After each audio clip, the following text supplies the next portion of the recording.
Hello, everyone. Welcome to our financial literacy workshop, 10 financial things your students should know before they start college. This is parts 3 and 4. My name is Jessica Ruiz. I am a financial aid counselor here at La Sierra University. I'm accompanied by my two colleagues, Jay Kachka. He's also a financial aid counselor here in our department, and Andrea Schroer. She works closely with us. She works for our financial literacy department.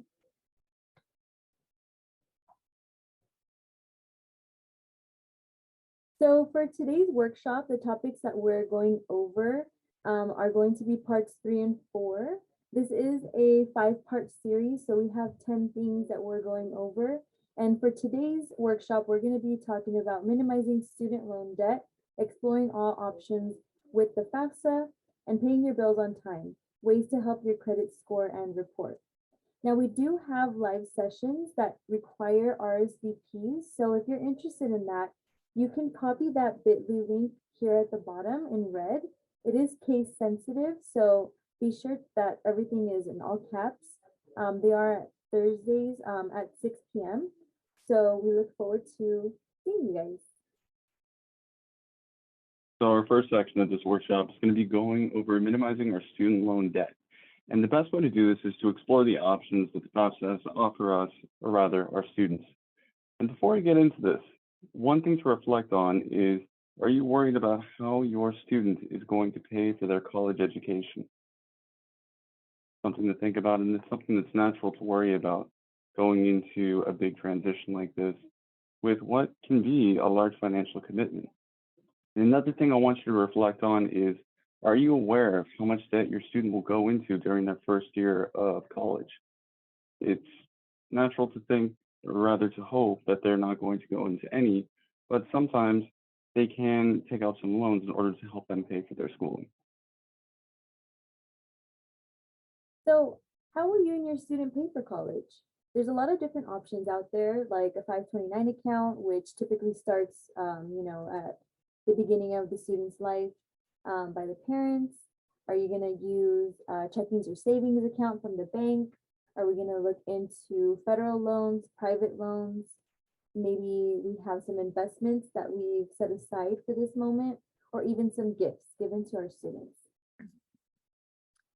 Another question to consider is, do you understand interest?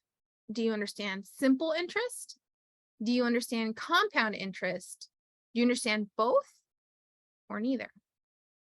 This is an important concept when it comes to loans. Now, what does it mean to know the cost of borrowing? So if you were to borrow $100, do you just pay $100 back when it comes to loans? Well, the answer is no. You actually end up paying for the privilege of borrowing that money. Now, understanding this concept is important because understanding it will help you. And if you don't understand it, it could hurt you. And what I mean by that is, for example, if you have money in a high yield savings account, the interest that you're going to receive off of the money that you have in your account is going to increase, and it's yours. It's in your favor. It's a positive. Where it will hurt you, for example, is if you have a credit card and you don't pay it off and interest will begin accruing, you're going to owe more. So that's an example of how it can hurt you. Another topic that goes hand in hand with interest are credit scores. Now, the reason it's important is because credit scores are directly associated with loans when it comes to interest. The higher, the better your credit score is, the lower the rate will be, should be. The converse is true as well, the opposite. If your credit score is low, your interest will be greater. On this next slide, you'll see 4 different examples of ways that best suit your needs. So for example, if you're a visual learner, or if you prefer to read something, 4 different ways for you to digest the concept of what interest is. And we'll link those in the description below.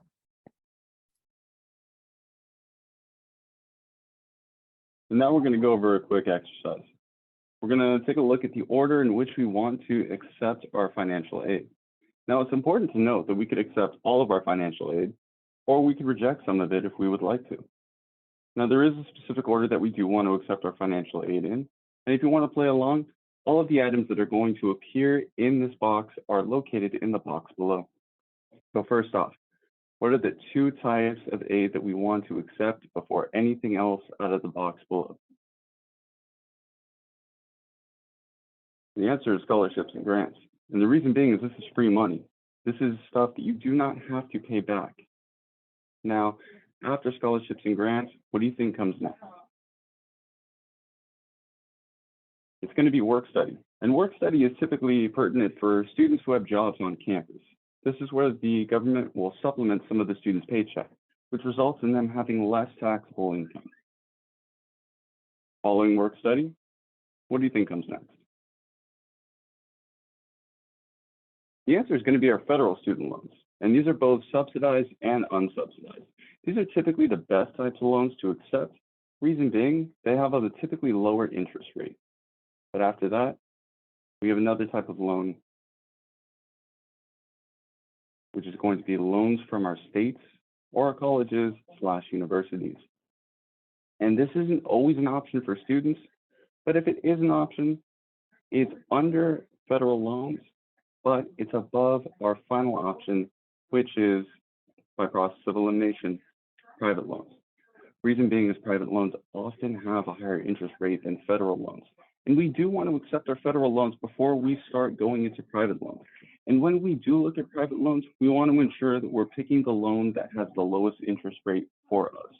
We will go a little bit into the differences between federal loans and private loans in a bit.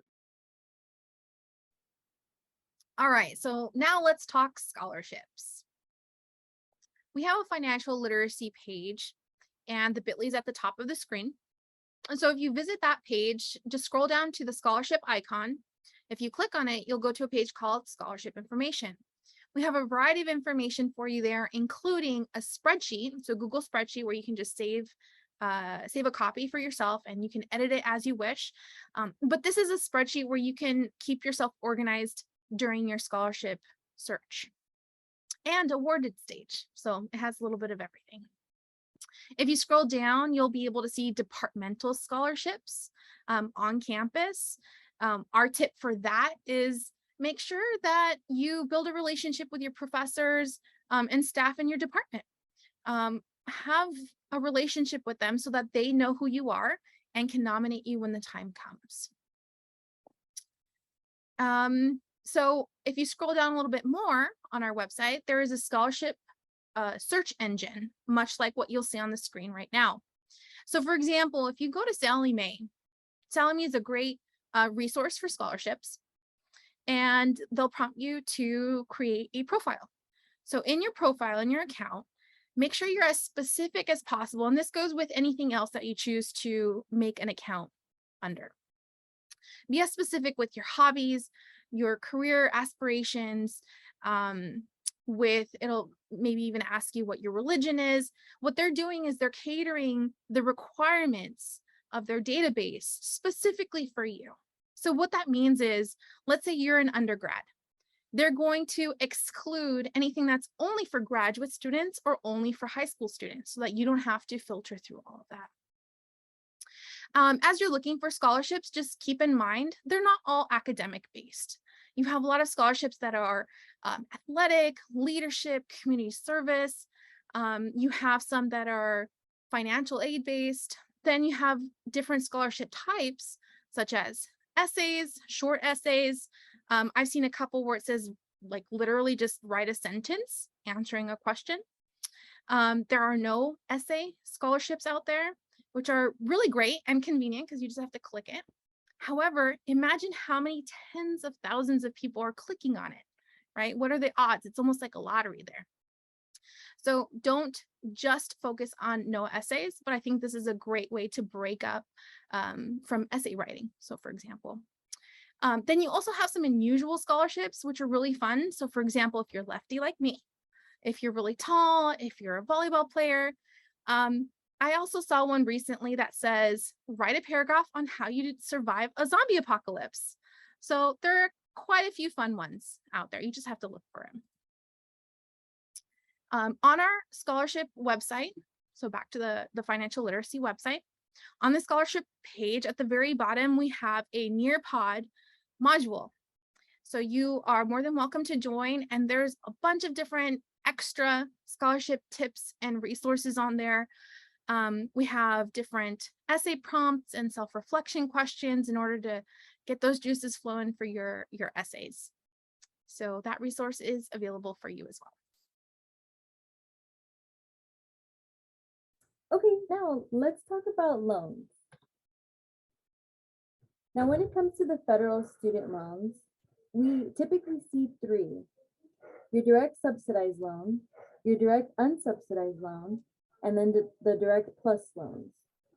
Now, for the subsidized loan, the government will pay the interest on your behalf while you're in school, during your grace period, and during any time of deferment, which means repayment isn't required. For this school year, we're looking at 4.99% fixed interest rate for the subsidized loan. And for dependent undergraduate students, for the first year loan limit, we're looking at a $5,500 overall, with $3,500 of that being the subsidized loan. Now, when looking at the unsubsidized loan, the borrower is responsible for any accrued interest from the time the loan is dispersed. This is not on a need aid basis, and it's also the same interest rate of 4.99 fixed. Now, looking at the plus loans, this loan is actually available to graduate and professional students and to parents of dependent undergraduate students. There's no specific caps on plus loan borrowing, and the maximum amount of plus loans you can take out is the school's cost of attendance minus any other financial aid offered and received. A credit check is conducted to see if the borrower is accepted or denied. And for the interest rate this year, we're looking at a 7.54% fixed as well. So that was a brief overview of the federal loans. We also have private loans that we see students borrowing. So what's the difference? We're gonna play a little activity here where you'll see a description pop up in front of your screen. And I want you to think, where would you place this description? So for this first one, they offer fixed low interest rates. Do you think it's federal or private? And yep, this one's going to be federal. As I mentioned before, with the interest rates for the sub, unsub, and the plus loans, they're all fixed, which means they don't change for the life of the loan. They're not variable, which is typically a good thing to look for in a loan. Now, what about this one? Interest rates that are typically credit-based. I'll give you a few seconds to think. And it is private loans. Now, for this one, they allow the borrower to choose either a fixed or variable interest rate. Now, keep in mind when I was mentioning the federal loans, how they have a fixed interest rate. So I'll let you have a few seconds to think of where you would place this. And yep, it is also private loans. Now for this one, they may require payments while still in school. I think you may know where this one's going to go, and it is also private loans. Now for the loan that offers potential loan forgiveness, do we think it's federal or private? This one is going to be your federal loans. They offer a generous grace period. I believe this was also mentioned before too, and it is federal loans. And for this one, they have interest rates that are fixed for the life of the loan. Fixed, that word has been repeated a few times now, so it is federal loans. They're mostly not subsidized. So think back to our overview. That is going to be private. And repayment options depend on the lender. This is also private loan. And for the loan that's flexible on the repayment plans, we're looking at federal loans. And finally, may require a co-signer. And yep, this one is also private loans. Now, to recap what we just learned about the difference between the federal and the private loans, for the federal loans, they normally offer, well, not normally, they always offer fixed low interest rates that remain fixed for the life of the loan. They offer more flexible repayment plans because lenders do understand that these are students who are coming out of school. You know, sometimes they don't have their career set up yet. They don't have stable income.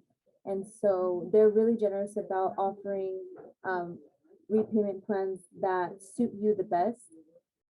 They also offer a generous grace period, and they do not require a credit check unless we're talking about the Parent Plus loan, as I mentioned before. And they also offer potential loan forgiveness. Now, when looking at private loans, they're likely to not have an origination fee, which is a payment associated with the establishment of an account. They have interest rates that are typically credit-based, which means they may require credit history or a cosigner. They allow the borrower to choose either a fixed or variable interest rate, but they're typically higher than what the federal interest rates are. So keep an eye out for that. And if you get a loan that has a variable interest rate, it is subject to change quarterly or even monthly. They're mostly not subsidized too, so we can expect to be paying the overall principal plus the interest added on. And they may require payments while you're still in school. And when it comes to repayment options, that just depends on the lender. So to summarize this section, minimizing student loan debt, know the cost of borrowing and only borrow enough to pay for your educational expenses. Don't view those loan limits as targets. So whatever is offered to you, just know that you can accept as much as needed. You can accept all of it or as little as you want. Use those refund checks only on necessary items. Be aware of how much it costs to borrow, right? So understanding that interest and what that means for your repayment in the future. Calculating those future loan payments and comparing it to your expected salary. And lastly, if possible and you're able to, consider paying interest on your unsubsidized loans while you're still in school and during the grace period. We have another activity that you can do after this presentation. It's called Time for Payback, just timeforpayback.com, where it's a college life simulation. And it'll give you a really nice example of different college choices that your student will come across. And every choice they make is going to have a positive or negative financial outcome. So you're going to start seeing that money rack up at the bottom right corner of the screen, while at the bottom left corner, you're going to have to see if you can manage your happiness, your social, and your academic. So if you drop down possibly on any of those, but definitely under academic, it's going to kick you out. Now, what happens if you leave school for any reason, whether voluntary or involuntary? You still have to pay back those loans. So my recommendation is to play this 2 times. So the first round, select the options as close as you would today. So for example, one option is going to say, would you like to buy your books or would you like to rent them? So what or how would you actually answer that today? Now, for example, if you end up renting a book, don't forget that you have to return it, so make sure not to lose it. Otherwise, that's an additional charge. In the second round, you can go crazy. You can buy the most expensive things. You can choose to not work over the summers and see how that impacts that loan amount in the bottom right-hand corner. When you're done with this game, just think about how this could impact the choices in real life, right? What did you learn from this game that you'll take with you once you start college? Okay, so how are we feeling? Let's check in here. Are you feeling confident in relaying this information to your students? Or if your student is with you, did that make sense? And the second section of our workshop is going to be the ways in which we can help our credit score and credit report, with the most important being paying our bills on time. Now, this seems obvious, but that doesn't always necessarily mean it gets done. Now, let's reflect on something really quick. Do you know if your student has a credit card, a debit card, both, or neither? Well, while you're answering this question, consider that the credit cards do get reported to the credit bureau, meaning that these do influence your student's credit score, either for the better or for the worse. Now, another thing that you should be reflecting on is your student staying on top of their bills, or are they falling behind on some of them? Because this will also affect their credit report greatly, as well as their credit score. And since we're on the topic of credit reports and credit scores, do you know what these are? Do you know what a credit report is, but you don't know what a credit score is? Do you know what a credit score is, but you don't know what a credit report is? Are you a credit expert and you know both of them? Or do you know neither? We'll get into those a little bit later. But one actual question, and this isn't just a reflection question, this question has a correct answer. What happens if you don't pay your bills on time? Do you get assessed with late fees? Does your account get sent to collections? Does it affect your credit report? Does it affect your credit score? Or are all of these things the case? Well, in reality, all of these things are the case. In the event that you miss one of your payments or you miss a bill, you can be assessed with late fees. They can choose to send your account off to collections, which means that you'll be hassled by bill collectors. This will affect your credit report, and this will ding your credit score if they report to the credit bureau. So it's important to keep in mind that you should always be staying on top of your bills. So here are a couple of different ways to improve your credit. A couple of do's. Do pay your bill on time. Pay your bill in full each month. Check your credit score, your credit report, excuse me. So we're allowed to do this once a year for free. And during the pandemic, as of right now, you're able to do this once a week for free. Now, how is this going to help you? This will help alert you if you have any fraudulent activity. You can be proactive about that ahead of time by reviewing it. And lastly, accept any credit limit increases if they're offered to you. This will increase the overall limit, which will help increase your utilization rate. So something that you don't want to do is miss payments, use more than that 30% that I was just talking about. So if your credit limit is $10,000, you don't want to go over $3,000, that's 30%, as that will affect your credit score. Don't close any old credit cards because that will show history. So the longer, the better. So we would recommend to keep the oldest one open. Maybe put a Netflix subscription, something that's automated on there.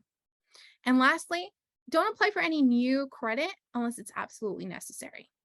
So to sum it up, if you have a great credit score, you will have lower interest rates, which means you save more money.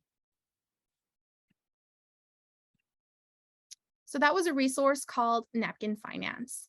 If this is something that interests you, Napkin Finance has a couple of other different credit topics that they cover. So what is credit, credit reports, building credit, and FICO scores. So if you're a visual person, you can head over to Napkin Finance and take a look at different money topics that they discuss. So here's another resource for you. We have 3 different options. If Napkin Finance wasn't your cup of tea, we have another graphic to learn about credit. If you'd like, 2 videos are available for you if you're a visual learner, how to use credit cards wisely and what goes into your credit score. So now to recap, pay your bills on time. Pay your bills on time to develop good habits, save money, and of course, protect your credit history. Use automatic bill payments, add due dates on your phone and your calendar to help remind you. Sign up for bill reminders if that option is available. And lastly, request a due date change. So for example, if you have a due date set for the 17th or the 3rd, and it's a hard number to remember, you can actually request to move it. So maybe the 1st is better, 15th or 30th. So how are you feeling? Are you confident in relaying this information to your student? And if your student is with you, did that make sense? Or do you need a little bit more assistance? We have a supplemental resource for you.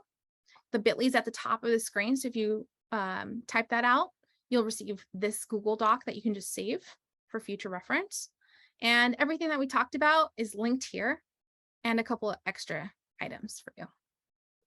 As a reminder, this is a 5-part series, so we have 3 more sessions in our workshops that we have here. The next 2 topics that we're going to be talking about is taking advantage of money saving opportunities and how to protect your personal information. As I mentioned before, if you are interested in joining us in our live webinars, each session does require its own RSVP. And you can find that link at the bottom right-hand corner of your screen in red. You just type in that bit.ly exactly as it is because it is case sensitive. You could type that into your search bar and you could find where you can RSVP for our next events. Now, if you guys have any questions, feel free to contact us. You could find our contact info on lasierra.edu webpage. We're going to be under student financial services and also financial literacy. So we thank you for your time. Hopefully this information was useful to you and you can pass this along to your student. And we look forward to joining you guys again and offering you more information and resources to help not only you, but your student in the future. Thank you.